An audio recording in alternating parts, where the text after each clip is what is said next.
for Medina. Was it Medina.org? Mount Medina. Okay. .org. So what is the name of the organization? Because that's the second time I heard about it.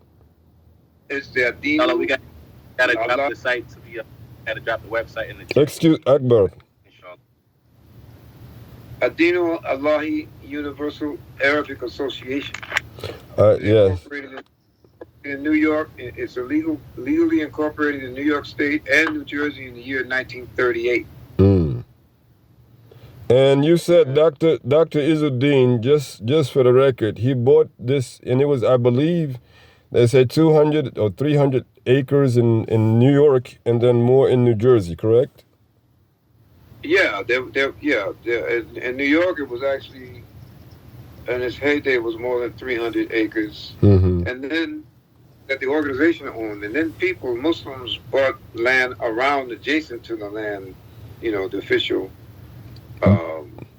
organizational land. People bought land and built houses around there because the organization did not allow any kind of bank mortgages on their land, And so if you wanted to build a house, you had to do it, another way. But if you got land next door, adjacent to it, or across the street, or around the corner, you could get a bank mortgage and build your home, which is what quite a few people did. Mm-hmm. But on the land, there's one brother who actually moved his house from Buffalo to the land. What's the name of the website you mentioned again? Mount Medina. Mount Medina, like the mountain? Mount, yeah. We'll put it in the chat. Yeah, put it in the chat. Yeah. So you're saying how many Muslim families back in 1938 took him up on these acres? How many people actually moved to the land? Yeah, by Dr. Izzuddin. There's a news report from 1946 from the Courier Express newspaper, where that time they'd been there out there about 4 or 5 years, and they did a pretty extensive interview with the president, and there's a picture there of them making salah, out in an open field. Mm-hmm. And it basically they asked him what this is all about, and he told them basically it was a cooperative effort with Muslims in Buffalo. There was Depression time, coming out of Depression, and World War II and all that. And so a lot of the people who come from down south, they had farming backgrounds. Mm-hmm. And so they figured, man, it would be easy for them to feed themselves and feed their families. Mm-hmm. In addition, a homeland, for the deen, away from the kuffar in the city. Mm-hmm. And so you mentioned that the way they did it was they collected like $100 a minimum a piece from people. Mm-hmm. They pooled the money, and they started looking for land. Mm-hmm. Because the professor Muhammad Izzuddin Rahimahullah told them that if you want to really have a community, you need to have your own land and build your homes and build your school. And you mentioned, I don't mean to cut you off. You said Rahimahullah. So what year did he pass? Just so that, maybe you do know. 1957. He passed in 1950. And who took over that land once he passed? He just went to his organization? He was born in 1886, and he passed in Abbeville, North Carolina. And he passed in 1950. See, what happened was he didn't, it was the Muslims in Buffalo. He stayed here for a little while, but his wife missed being in New Jersey, with her family and friends, and so he wasn't here long. But the Muslims, his students here, they took his advice and his instructions to heart. They purchased this land, and then he left New Jersey, and the Muslims there also purchased the land, which you probably heard of Izzuddin Village, which is Hamilton, just outside of New York. Okay, do you and you know the history of, when Dar al-Islam was here. You were not part of Dar al-Islam. You heard about the events when the Pakistani or Afghani Mubarak Gilani came, correct? Yeah. Mm-hmm. Okay. And what can you tell us about that time? Well, when we heard what happened, prior to that, first of all, you should know that Dar al-Islam was a national movement, because they had Jamaats in New York City, Philadelphia, Detroit, Chicago, and up in Toronto, and even in Mount Medina, even in Jamaica, there was a Dar al-Islam Jamaat. And the sheikh was Imam Yahya Rahimahullah, who was I like Yahya. He was first brothers. They were all students of Sheikh Dawood on State Street in Brooklyn. And after the assassination of Al-Hajj Malik Shabazz Rahimahullah, a lot of the brothers, we were all upset about that. We didn't have anything what they call the fruit of Islam, which is paramilitary. And we understood the principle of qisas, and head of retaliation, head for a head, and so forth and so on. And so Dar al-Islam was really, but Sheikh Dawood was an older brother. He wasn't, so much thing on that. I gotta grab some of the brothers, Yahya Abdul Karim wasn't the first thing either. A little bit more in reaction to what happened to Brother Malcolm, Hajj Malik and in that spirit, the Al-Islam movement formed on her birthday. The brothers built a great hoop, they had business, incense, Jihad al-Akbar, and they were very organized under one, head, one imam. Most of the time, they showed great respect for the imam. And they came to Jabal Arabia. Even actually asked them to take bayat to Imam Yahya. They came up here and asked bayat to Imam Yahya on behalf of Jabal Arabia. But, and they, we laughed about it because I knew Imam Yahya. And I told him, I said, you really should be taking bayat to us because we got the land. Because we got the land, okay. Yeah. Every war or every nation that look through history is based on what's going on right in Ukraine. It's Russia's trying to take the land, and that's why the war is being fought. And so, man, if you don't have land, you don't really you can't lay claim to very, you can have, but somebody the Native Americans go forward and there's a goal for us, because they promised, they maintained, were cheated out of most of it, but the little bit that they maintained, they're very organized on it. And so land is a whole, so anyway, that's what when they came up here and saying, you should take, it's in the, something, but bears should come here together. And so what we now, we have everybody, the land, we're about ready to invite all American Muslims to make hijrah to the land, okay, or at least be the mining part of it, to build the Muslim village or Muslim city that originally intended to be. Okay, so what happened, like what were some of the events that took place when you heard the change of leadership from Imam Yahya to Mubarak Gilani, the Pakistani sheikh, the Pakistani who came? Well, like I said, it was quite shocking. The brothers in the Dar, they really didn't like Born. They were national. We in the '60s when it started happening. We were still. Most of us counted black nationalist frame, and Al-Hajj Malik Shabazz was our de facto leader. We loved him. But the whole organization, like others, like the Islamic Party in D.C., was another one, and the other ones, there are a few others. A Sunni Islamic version. I won't call it a version, but component, would be able to actually go to on the same level, the so-called and defend our leaders and defend our places, the way they should be. Okay, so do you? I mean, from what you're saying, I mean, how would you? What would you? What would your response be if you were told that we were not? We were like Darul Islam was into a lot of drugs, and we hear stories about people walking in the woods and seeing all of these drug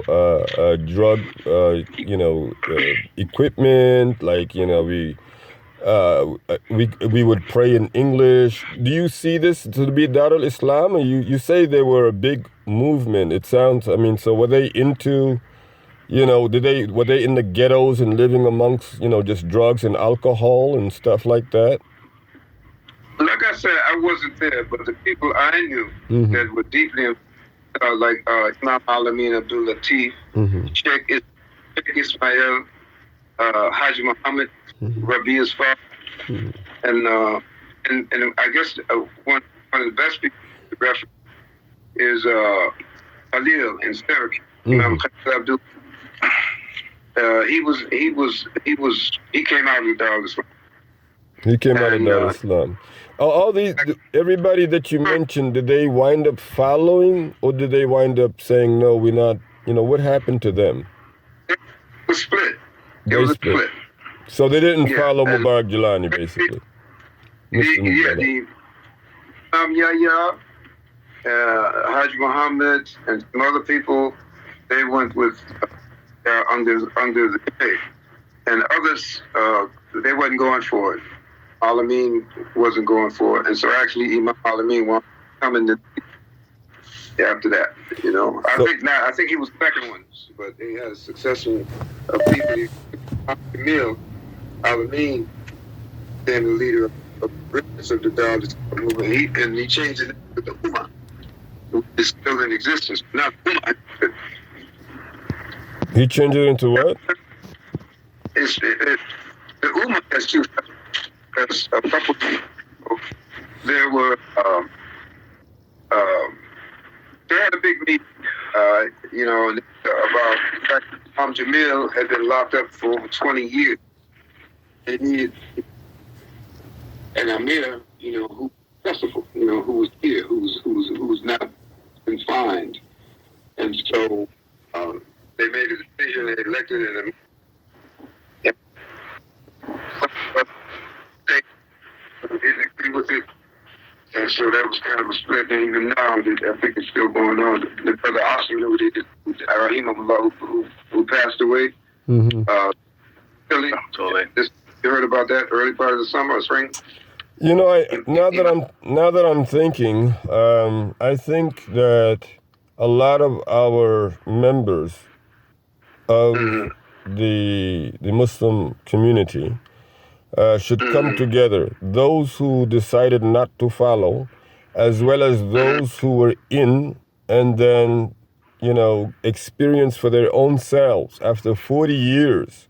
We need to come together. Those who had decided from the very beginning that it was not correct, and those who found out eventually, come together and, talk about what to do next.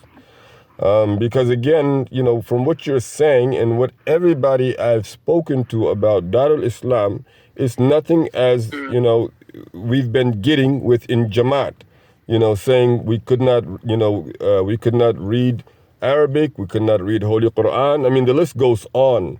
In fact, there's even a saying that we could not be taught Islam because we had to be human beings first. He had to teach us how to be human beings. He was a sheikh of American talibs who were alcohol abusive.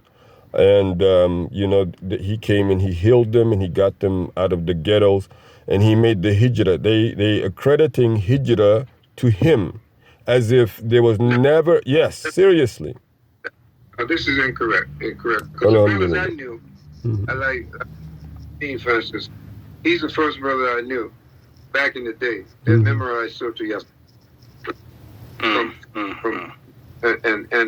And also back in the day, he has, I think, at least 30 sons that are Hafiz of Quran. And one of his sons, Abu Bakr, you know, Abdul. And sons and some grandsons. He sent them overseas, and they became Hafiz of Quran. Sheikh Ismail, also, who was really one, they had a prison committee, which led to what we have the prison chaplains in New York State. That was the Al Islam Prison Committee was headed up by Sheikh Ismail. Sheikh Ismail was very knowledgeable in Quran, going way back. So Imam Khalil, all those, so the saying that they were illiterate and crazy, they didn't know Islam. Don't forget they had shut. His brothers were students of Sheikh Dawood on State Street. Sheikh Dawood is a real scholar, recognized. In fact, the mosque at that time it was called I think Islamic Propagation. Now it's called Masjid Dawood because Sheikh Dawood trained so many people, mainly Muslims of African descent, and including Imam Yahya. All those early Islam movements came out of the masjid on State Street, and those people who say just bureaucratic, they prayed in English, they don't deem that is totally incorrect. Okay. You know? Okay.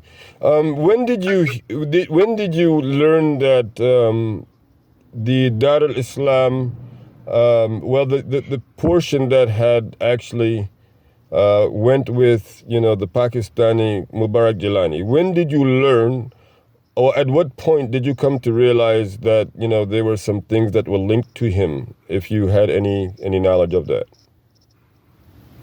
In other words, when did you catch wind that he was banned from coming to America? When did you catch wind of that? I just want to make sure of that one. Oh, that's been over 20 years ago. 20 years ago. Okay. Yeah. Okay. You got to remember, we were in Buffalo. They were in Brooklyn. And when the whole thing jumped down with the split and everything, it was like we didn't hear about it until after it happened. Some years, because insulated from all that up here. It didn't really make and in those days there was no internet, So. Oh yeah. Okay. Well, that makes sense. I'll tell you the truth. I really found out more details about it when we had the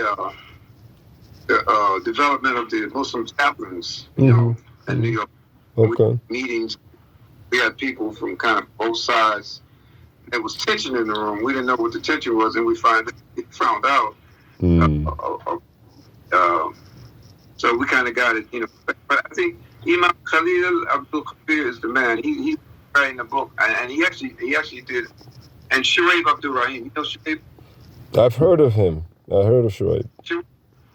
Shuaib was doing, they had a youth contingent called Jawala Scouts, which is another. The fact that they were ignorant and didn't know Arabic. The Jawala Scouts were it's like the Islamic Boy Scouts. And I've heard of Jawala. I've heard of it. Everyone was wearing fatigue, combat boots, and reciting Quran while they were marching. So what year was this? This was in the 70s. In the 70s. Oh, so this was before he actually came to America. Oh yeah, way before. That's what I'm saying. It was before he even came up there. Because don't forget, the Al-Islam movement goes back. It jumped off right after the assassination of Haj Malik Shabazz, which is 1965. We're off and running. Sheikh, so-called Sheikh, came into the fray. They were already international. They had Jamaats all over the country and in Canada and Jamaica, all giving bay'ah to Yahya. So the fact that they understood the concept of bay'ah and how essential it is to have an effective movement, that tells you how sophisticated the knowledge of the deen was. And so when we heard that had changed and Imam Yahya himself had given bay'ah to a Pakistani, we was like, what? Really? And what happened? I mean, what were the events that unfolded after you heard that in connection to what transpired? Like I say, they were pretty kind of secret about it because it was a very bitter thing. Because brothers had been rolling together, man. In fact, some families even split. Yes, I heard about that.